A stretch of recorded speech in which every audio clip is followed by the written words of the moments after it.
नित्यचेतनाविष्टत्साखिलवेदसप्रदः अखिलाण्डेशरूपोऽपि पिण्डे पिण्डे प्रतिष्ठितः अग्रणीरग्रय भूमा च अगणितगुणस्तथा अघौघसंनिवतीं च अचिन्त्य महिमाचलः अच्युतः च तथाजः स अजातशत्रुरेव च अज्ञानतिमिरान्धानां चक्षुरुन्मीलनक्षमः अजन्मस्थितिनाशः च अणिमादिविभूषितः अत्युन्नतधुनीज्वालाम् आज्ञयैव निवर्तकः अत्युल्बणमहासर्पादपि भक्तसुरक्षिता अतितीव्रतपस्तब्धः च अतिनम्रस्वभावकः अन्नदानसदानिष्टः अतिथिभुक्तशेषभुक् अद्यस्य लोकसञ्चारी अद्यष्टपूरदर्शिता अद्वैतवस्तुतत्त्वज्ञः अद्वैतानन्दवर्षकः अद्भुतानन्दशक्तिश्च अधिष्ठानो ह्यदोक्षजः अधर्मोरुतरुच्चेत्ता अधियज्ञः स एव च अधिभूतोऽधिदैवत्स तथाध्यक्ष इतीरितः अनघोऽनन्तनामास अनन्तगुणभूषणः अनन्तमूर्त्यनन्तत्स अनन्तशक्तिसंयुतः अनन्ताश्चर्यवीर्यत्स अनलः कतिमानितः अनवरतसमाधिस्थः अनाथपरिरक्षकः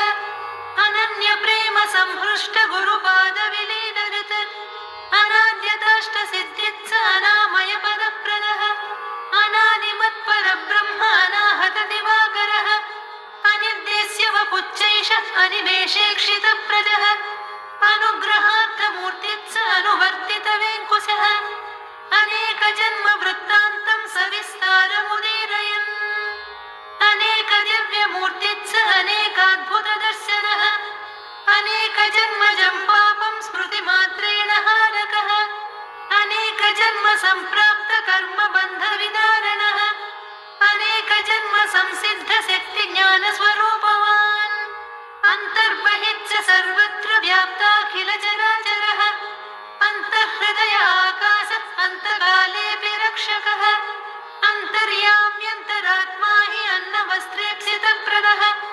अपराजितशक्तिः स्यात् अपरिग्रहभूषितः अपवर्गप्रदाता च अपवर्गमयो हि सः अपान्तरात्मरूपेण स्रष्टुरिष्टप्रवर्तकः अपावृतकृपागारो अपारज्ञानशक्तिमान् तथा पार्थिवदेहस्थः अपां पुष्पं निबोधकः अप्रपञ्चो प्रमत्तच्च अप्रमेयगुणाकरः अप्राकृतवपुच्चैव अप्राकृतपराक्रमः अप्रार्थितेष्टदाता वै अब्दुलादिपरागतिः अभयं सर्वभूतेभ्यो ददामीति व्रते च सः अभिमानातिदूरच्च अभिषेकचमत्कृतिः अभीष्टवरवर्षी च अभीक्षणं दिव्यशक्तिभृत् अभेदानन्दसन्धाता अमर्त्यो मृतवाक्श्रुतिः अरविन्ददलाक्षत्स तथामिदपराक्रमः अरिषड्वर्गनासी च अरिष्टङ्घो हि सत्तमः अलभ्यलाभसन्धाता अल्पदानसुतोषितः अल्लानाम सदा वक्ता अलं बुद्ध्या स्वलङ्कृतः अवतारित सर्वेश अवधीरितवैभवः अवलम्ब्य स्वपादाब्ज अवलीयेति विश्रुतः अवधूताखिलोपाधि अविशिष्टः स एव हि अवशिष्टस्वकार्यार्थं त्यक्तदेहं प्रविष्टवान् अवाक्पाणिपादोरुः अवाण्मानसगोचरः अवाप्तसर्वकामोऽपि कर्मण्येव प्रतिष्ठितः अविच्छिन्नाग्निहोत्रच्च अविच्छिन्नसुखप्रदः अवेक्षितदिगन्तस्थप्रजापालननिष्ठितः अव्याजकरुणासिन्धुच्च अव्याहृतेष्टदेशकः अव्याहृतोपदेशच्च अव्याहृतसुखप्रदः असख्यसख्यकर्ता च अशुभाशयशुद्धिकृत् अशेषभूतहृत्स्थाणुः अशोकमोहशृङ्खलः अष्टैश्वर्ययुतत्यागी अष्टसिद्धिपरान्मुखः असङ्ख्योगयुक्तात्मा असङ्ख्यदृढशस्त्रधृत असङ्ख्येयावतारेषु ऋणानुबन्धिरक्षकः अहं ब्रह्मास्थितप्रज्ञः अहं भावविवर्जितः अहं त्वं च त्वमेवाहमिति तत्त्वप्रबोधकः अहेतुककृपासिन्धुरहिसा निरतस्तथा अक्षीणसौहृद सुखप्रदः अक्षरादपि कूटस्थादुत्तमः पुरुषोत्तमः आखुवाहनमूर्तिः स आगमाद्यन्तसन्नुतः आगमातीत सद्भावः आचार्य परमस्तता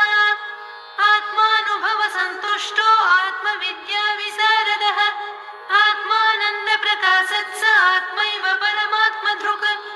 आत्मैक सर्वभूतात्मा आत्मा रामः स आत्मवान् आदित्य मध्यवर्ती च आदिमध्यान्तवर्जितः आनन्द परमानन्द तथानन्दप्रदो हि सः आनाकमाधृताज्ञत् स आनदावन निर्वृतिः आपदामपहर्ता स आपद्बान्धव एव हि आप्रिकागत वैद्याय परमानन्ददायकः आयुरारोग्यदाता च आर्तत्राणपरायणः आरोपणापवादैः स माया योगवियोगकृत आविष्कृततिरोधत्त बहुरूपविडम्बनः आर्द्रचित्तेन भक्तानां सदानुग्रहवर्षकः आशापाशविमुक्तः स आशापाशविमोचकः इच्छाधीनजगत्सर्वः इच्छाधीनवपुस्तथा इष्टेप्सितार्थदाता च इच्छामोहनिवर्तकः इच्छोत्थदुःखसञ्चेता इन्द्रियारादिदर्पः इन्दिरारमणाह्लादिनाम साहस्रपूतहृत इन्दीवरदलज्योतिर्लोचनालङ्कृताननः इन्दुशीतलभाषी च इन्दुवत्प्रियदर्शनः इष्टापूर्तसतैर्लब्धः इष्टदैवस्वरूपधृत इष्टिगादानसुप्रीतः इष्टिकालय रक्षिता ईशासक्तमनोबुद्धिः ईशाराधनतत्परः ईशिताखिलदेवत्स ईशावास्यार्थसूचकः उच्चारणाधृते भक्तहृदन्त उपदेशकः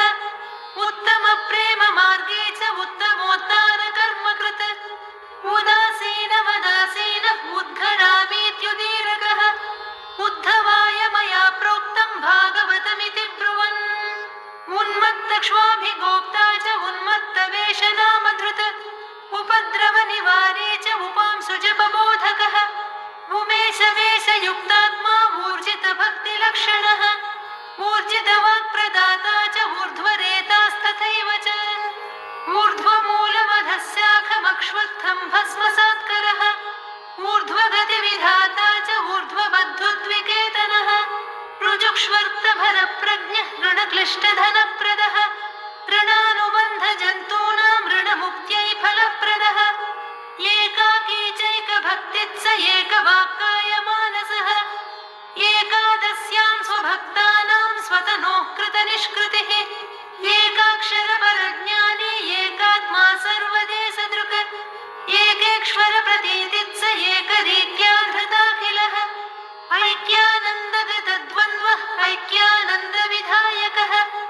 ऐक्यकृदैक्यभूतात्माम् ऐहिकामुष्मिकप्रदः ओङ्कारादरवोजस्वी औषधीकृतभस्मदः कथाकीर्तनपद्धत्यां नारदानुष्ठितं स्तुवन् कपर्दैक्लेशनाशी च कबीरदासावतारकः कपर्दैपुत्ररक्षार्थमनुभूततदामयः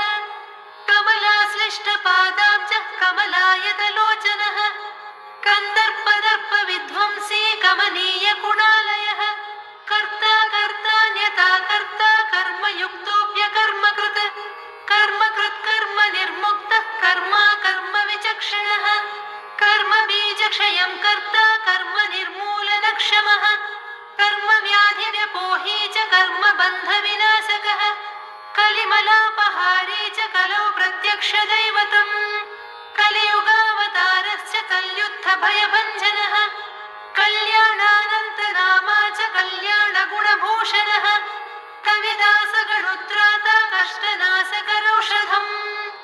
काकादीक्षितरक्षायां धुरीणोऽहमितीरकः कानाभीलादपित्राता कालनेपानदानकृत् कामजित्कामरूपी च कामसङ्कल्पवर्जितः कामितार्थप्रदाता च कामादिशत्रुसाधनः काम्यकर्मसु सन्न्यस्तः कामेराशक्तिनाशकः कालच्च कालकालच्च कालातीतच्च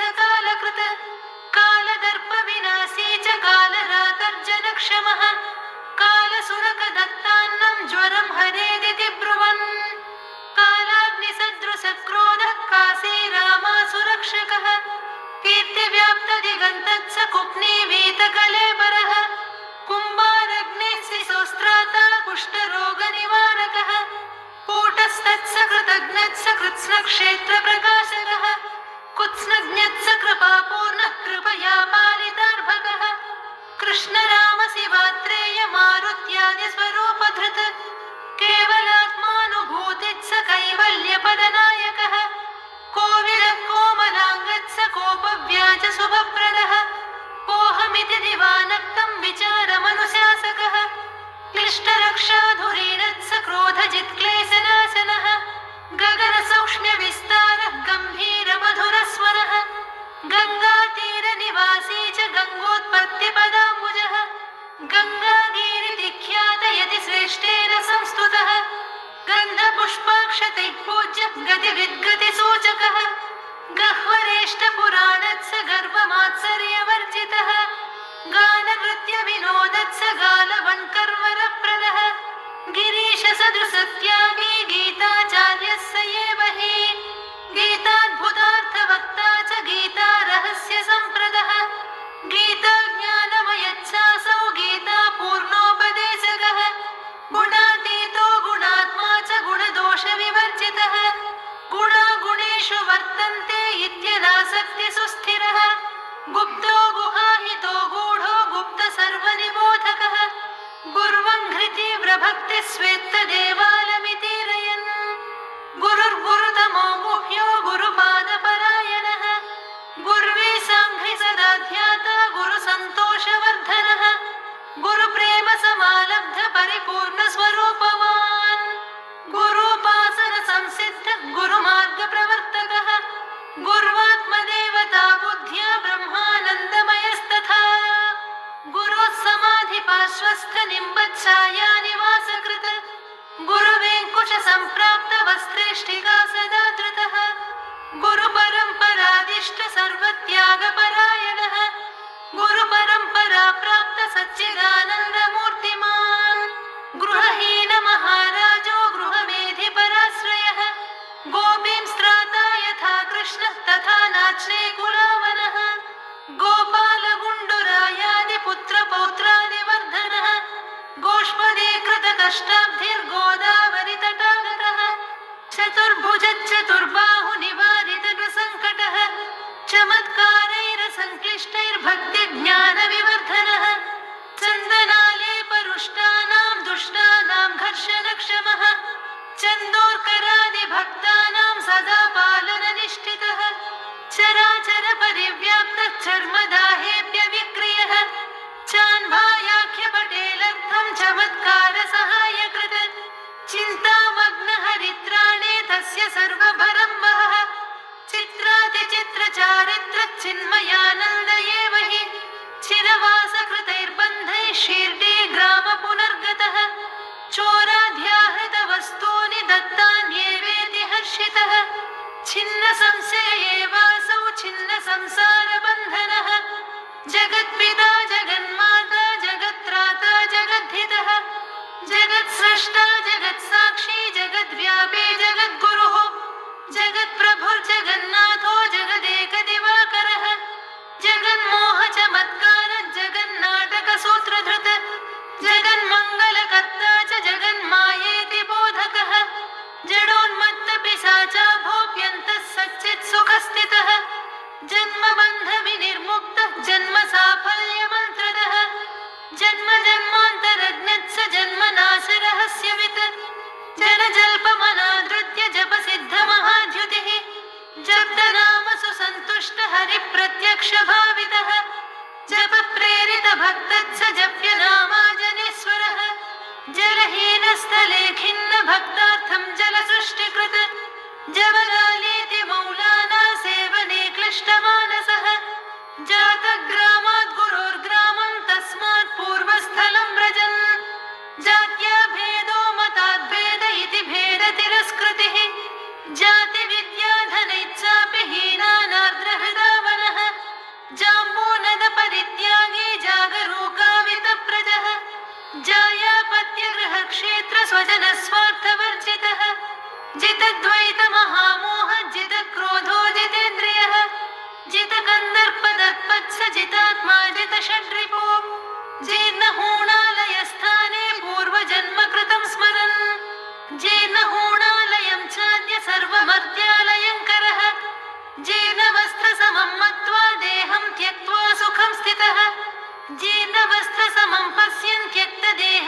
निष्ठवान्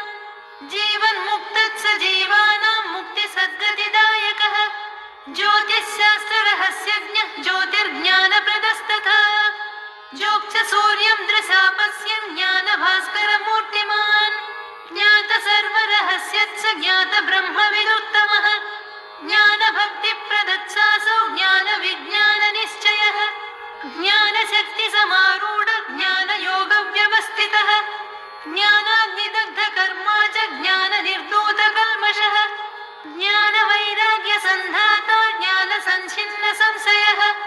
ज्ञानापास्तमहामोह ज्ञानीत्यात्मेति निश्चयः ज्ञानेश्वरी पठद्देव प्रतिबन्धनिवारकः ज्ञानं ज्ञेयं ज्ञानगम्यं ज्ञात सर्वं परं मतः ज्योतिषां प्रथमज्योतिर्ज्योतिर्हीनज्योतिप्रदः तपःसन्दीप्ततेजस्वी तप्तकाञ्चनसन्निभः तत्त्वज्ञानार्थदर्शी च तत्त्वमस्यादिलक्षितः तत्त्ववित्तत्त्वमूर्तिः स तन्द्रालस्य विवर्जितः तत्त्वमालाधरच्चैव तत्त्वसारविशारदः तज्जितान्तकदूतच्च तमसः परमुच्यते तात्या गणपतिप्रेष्ठः तात्यानूल्कर्गतिप्रदः तारकब्रह्मनामा च तमोरजो विवर्जितः तामरसदलाक्षच्च ताराबाह्यसुरक्षकः तिलकपूजिताङ्घ्रिच्च तिर्यर्जन्तुगतिप्रदः तीर्थीकृतनिवासच्च तीर्थपादैतीरितः तीव्रभक्तिनृसिंहादिभक्ताले भूर्यनुग्रहः तीव्रप्रेमविरागाप्तवेङ्कटेशकृपानिधिः तुल्यप्रिया प्रियच्चैव तुल्यनिन्दात्मसंस्तुतिः तुल्यादिकविहीनच्च तुष्टसज्जनसंवृतः तृप्तात्मा च तृषाहीन तृणीकृतजगद्वसुः तैलीकृतजलापूर्णदीपसञ्ज्वलितालयः त्रिकालज्ञस्त्रिमूर्तिच्च त्रिगुणातीत उच्यते त्रियामायोगनिष्ठात्मा दशदिग्भक्तपालनः त्रिवर्गमोक्षसन्धाता त्रिपुटीरहितस्थितिः त्रिलोकस्वेच्छसञ्चारी त्रैलोक्यतिमिरापहः त्यक्तकर्मफलासङ्गत्यक्तभोगसदा सुखः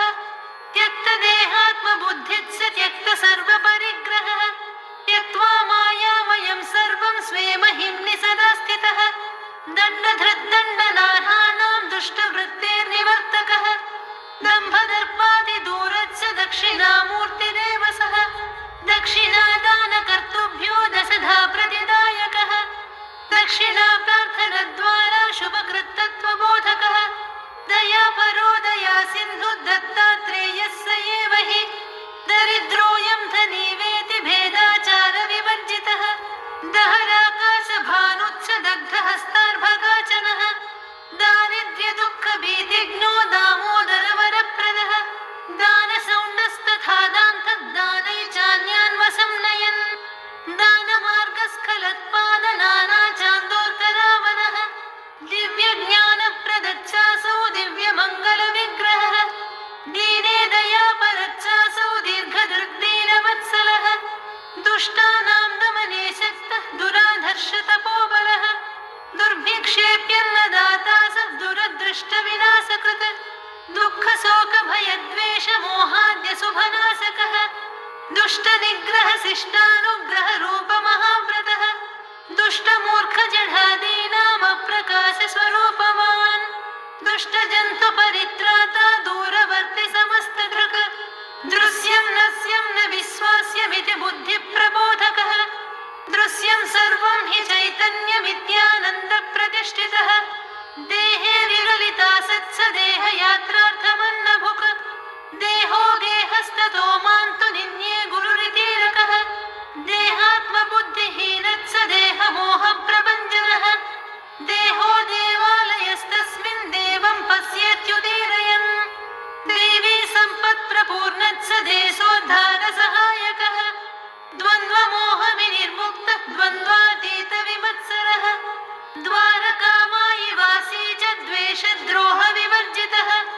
द्वैताद्वैतविशिष्टादीन् काले स्थाने विबोधकः धनहीनान् धनाढ्यांश्च समदृष्ट्यैव रक्षकः धनदेन समत्यागी धरणीधरसन्निमः धर्मज्ञो धर्मसेतुत्स धर्मस्थापनसम्भवः धुमालुपासने पत्न्यो निर्याणे सद्गतिप्रदः धूपखेडा पटेल चान्भा निष्ठा स्वस्थानसूचकः धूमयानपतत्पाथे वारपत्नी सुरक्षकः ध्यानावस्थितचेतात् स धृत्युत्साहसमन्वितः नतजनावनत्सासौ नरलोकमनोरमः नष्टदृष्टिप्रदाता च नरलोकविडम्बनः नागसर्पमयूरादिसमारूढशराननः नानाचान्दोर्कमाहूय तत्सद्गत्यै कृतोद्यमः नानानिमून्करस्यान्ते स्वाङ्घ्रिध्यानलयप्रदः नानादेशाभिजाकारो नानाविधिसमर्चितः नारायण महाराज संश्लाघितपदाम्बुजः नारायण परच्चैष तथा सौनामवर्जितः निगृहीतेन्द्रियग्रामः निगमागमगोचरः नित्यसर्वगतस्थाणुः नित्यतृप्तो निराश्रयः नित्यान्नदानधर्मिष्ठः नित्यानन्दप्रवाहकः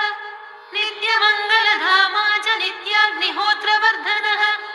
नित्यकर्मनियोक्ता च नित्यसत्त्वस्थितस्तथा निम्बपादपमूलस्थः निरन्तराग्निरक्षिता निस्पृहो निर्विकल्पश्च निरङ्कुशगता गतिः निर्जितकामना दोषः निरासत्स निरञ्जनः निर्विकल्पसमाधिस्थो निरपेक्ष च निर्गुणः निर्द्वन्द्वो नित्यसत्त्वस्थो निर्विकारत्स निश्चलः निरालम्बो निराकारो निवृत्तगुणदोषकः नूल्करविजयानन्द महिषोद्गतिदायकः नरसिंहगणोदास दत्तप्रचारसाधनः नैष्टिकब्रह्मचारी च नैष्कर्म्यपरिनिष्ठितः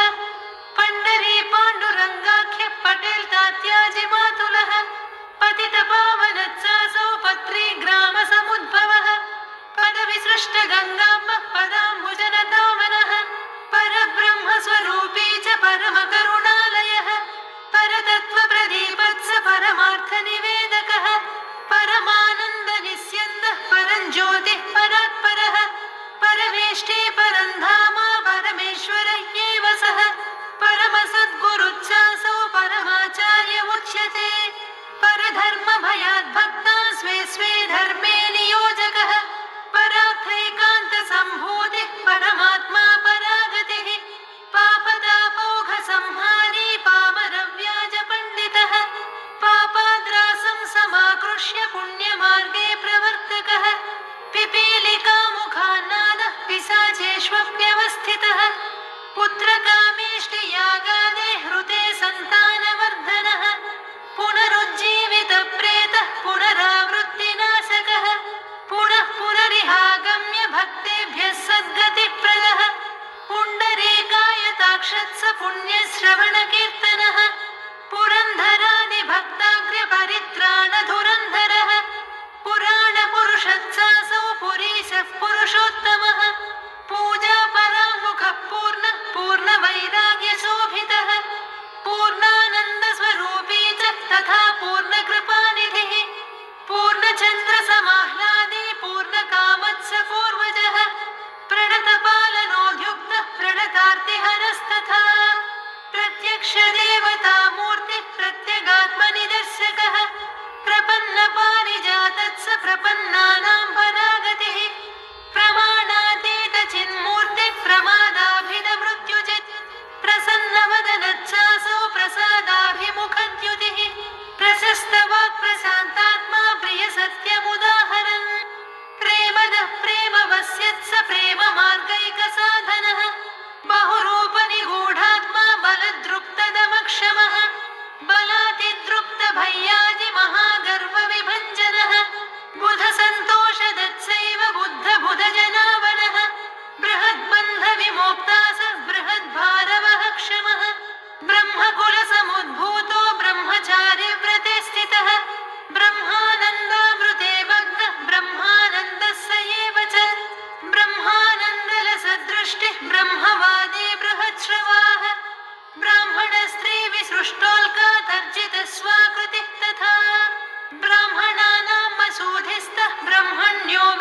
द्वेषे च भक्ताश्रितदयापरः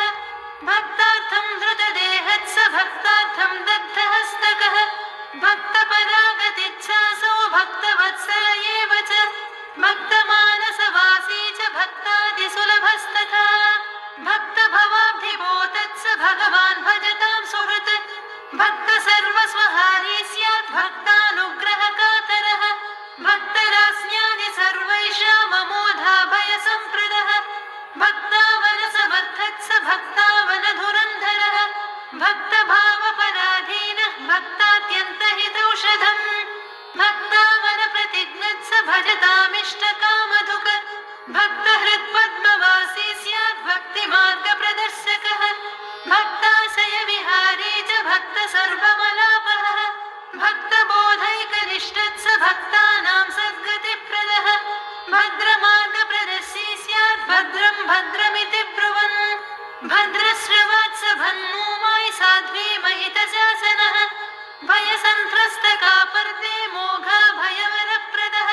भयहीनो भयत्राता भयकृद्भयनाशनः भववारिधिपोतत्स भवलुण्ठनकोविदः भस्मदाननिरस्ताधिव्याधिदुःखाखिलाशुभः भस्मसात्कृतभक्तादिः भस्मसात्कृतमन्मदः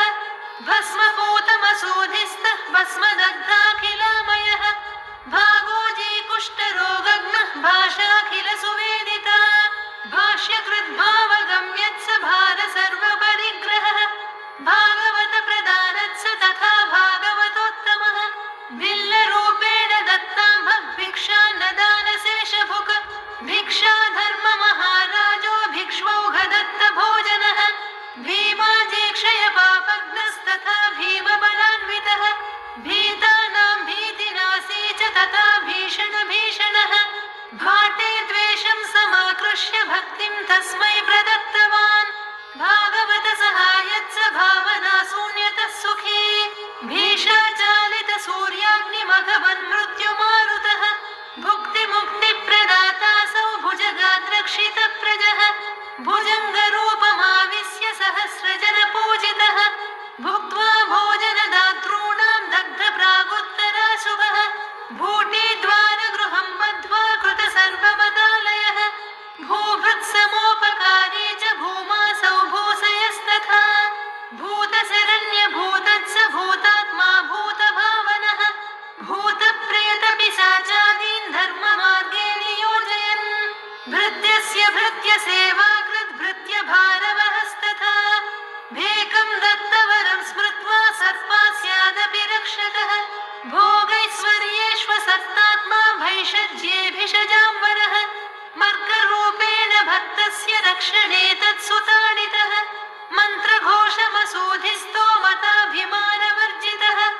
मधुपानभृशासक्तिं दिव्यसिद्ध्यां व्यपोहकः मसूध्यां तुलसीपूजामग्निहोत्रं च शासकः महावाक्यसुधामग्नः महाभागवतस्तथा महानुभवतेजस्वी महायोगेश्वरच्च महाभयपरित्राता महात्मा च महाबलः माधवराय देशपाण्डे सख्युस्साहाय्यकृत्तथा मानापमानयोस्तुल्यः मार्गबन्धुत्समारुतिः मायामानुषरूपेण गूढैश्वर्यपरात्परः मार्गस्थदेव सत्कारः कार्य इत्यनुशासिता मानीग्रस्तपुटीत्राता मार्जालोच्छिष्टभोजनः मिरीकरं सर्पगण्डाद्दैवाज्ञप्ताद्विमोचयन् मितवाक्मितभुक्चैव मित्रे शत्रौ सदा समः मीनाताय प्रसूत्यर्थं प्रेषिताय रथं ददत् मुक्तसङ्गानहं वादी मुक्तसंसृतिबन्धनः मुहुर्देवावतारादिनामोच्चारणनिर्वृतः मूर्तिपूजानुशास्ता च मूर्तिमानव्यमूर्तिमान् मूले शास्त्रे गुरोर्दौलभ महाराजस्य रूपधृत मृतसूनं समाकृष्य पूर्वमादर्योजयन् मृदालय निवासी च मृत्युभीतिव्यपोहकः मेघश्यामाय पूजार्थं शिवलिङ्गमुपाहरन् मोहकलिलतीर्णत्स मोहसंशयनाशकः मोहिनीराजपूजायां कुलकर्ण्यप्पा नियोजकः मोक्षमार्गसहायत्स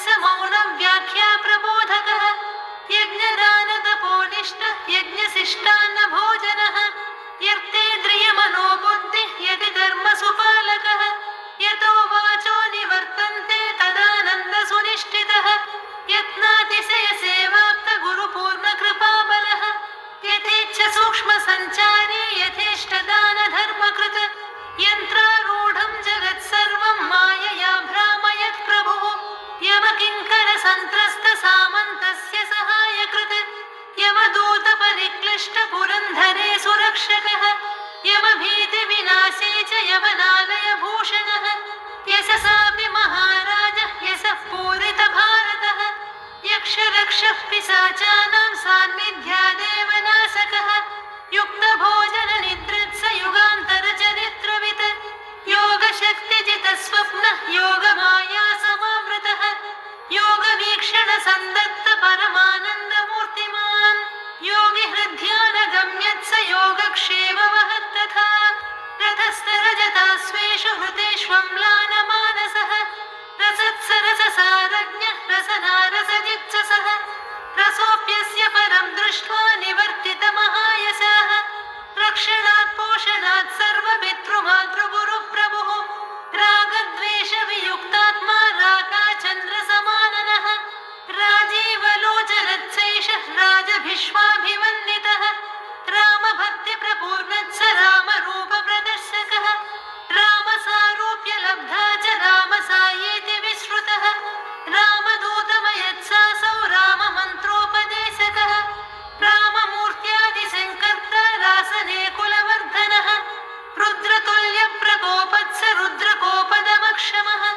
रुद्रविष्णुकृताभेदः रूपिणी रूप्यमोहजित् रूपे रूपे चिदात्मानं पश्यध्वमिति बोधकः रूपाद्रूपान्तरं यातो मृत्युत्यभयप्रदः रेघे शिशोस्तथान्धस्य सताङ्गतिविधायकः रोगदारिद्र्यदुःखादीन् भस्मदानेन वारयन्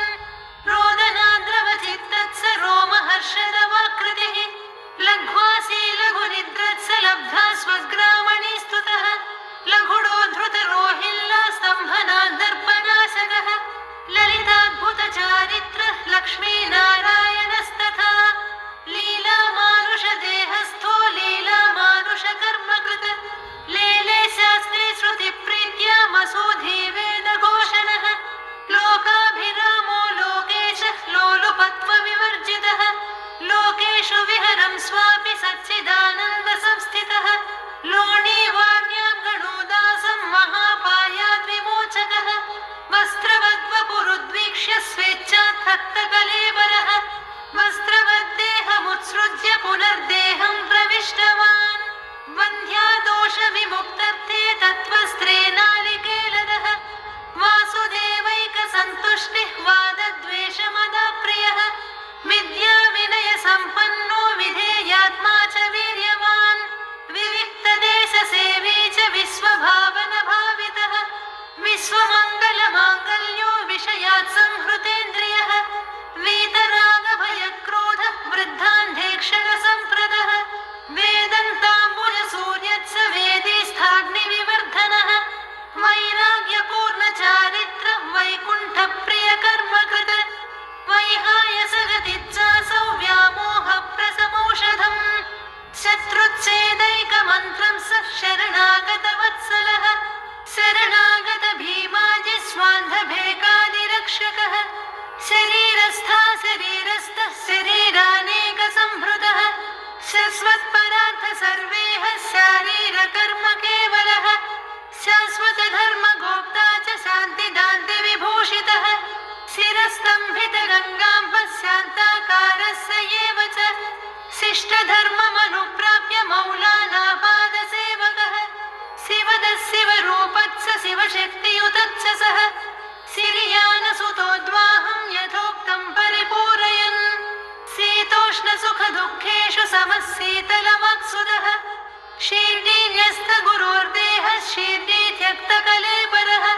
शुक्लाम्बरधरच्चैव शुद्धसत्त्वगुणस्थितः शुद्धज्ञानस्वरूपत्स शुभाशुभविवर्जितः शुभ्रमार्गेण नेतान् रुन्धद्विष्णोः परमं पदम् सेलुगुरुकुले वासी शेषसायी तथैव च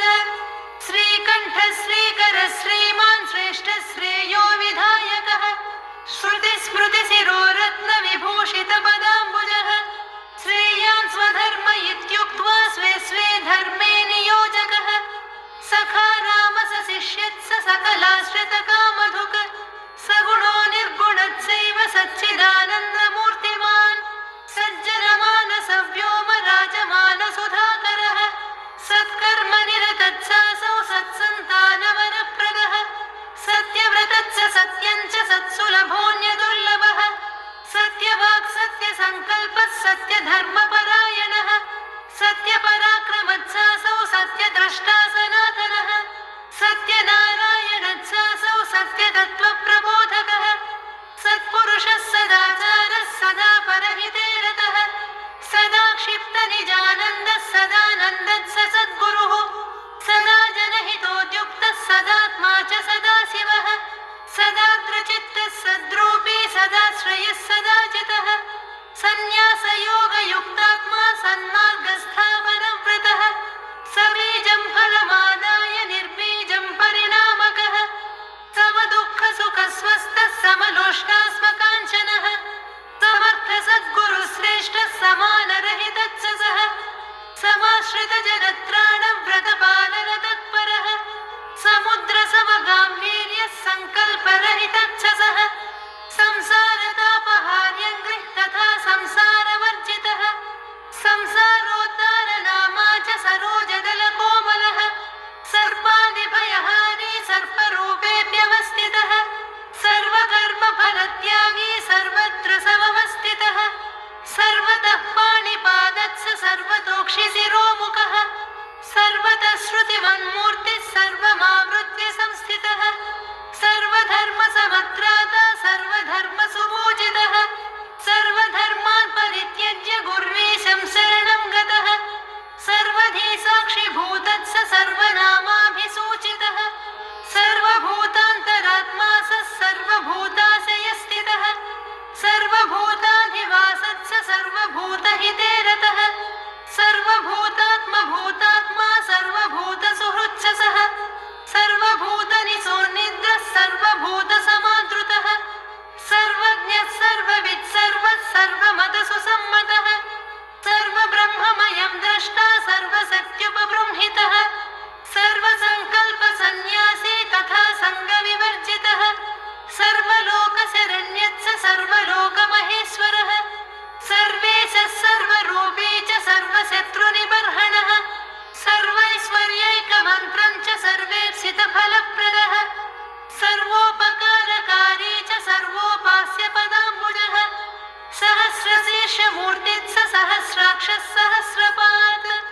सहस्रनामसुश्लाघी सहस्रनामलक्षितः साकारोऽपि निराकारः साकाराच्चासुमानितः सायीति सज्जनैः प्रोक्तः सायी देवः स एव हि सायी राम सायिनाथः स सायीशः सायि सत्तमः सालोकसाक्षि सामीप्य सायुज्यपरनायकः साक्षात्कृतहरिप्रीत्या सर्वशक्तियुतच्च सः साक्षात्कारप्रदाता च साक्षान्मन्मथमर्दनः सिद्धेशः सिद्धसङ्कल्पः सिद्धिदः सिद्धयवाङ्मुखः सुकृतदुष्कृतातीतः सुखेषु विगतस्पृहः सुखदुःखसमस्वैव सुदास्यन्धिमुखोज्ज्वलः स्वेच्छामात्रजहद्देहः स्वेच्छोपात्ततनुस्ततः स्वीकृतभक्तरोगत्स स्वेमहिम्नि प्रतिष्ठितः हरिसाटें तथा नानां कामादेः परिरक्षकः हर्षामर्षभयोद्वेगैः निर्मुक्तविमलाशयः हिन्दुमुस्लिं समूहानां मैत्रीकरणतत्परः हुङ्कारेणैव सुक्षिप्तं स्तब्धप्रचण्डमारुतः हृदयग्रन्थिभेदी च हृदयग्रन्थिवर्जितः क्षान्तानन्तदौर्जन्यक्षितिपालादिसेवितः क्षिप्रप्रसाददाता च क्षेत्रे कृतस्वशीर्य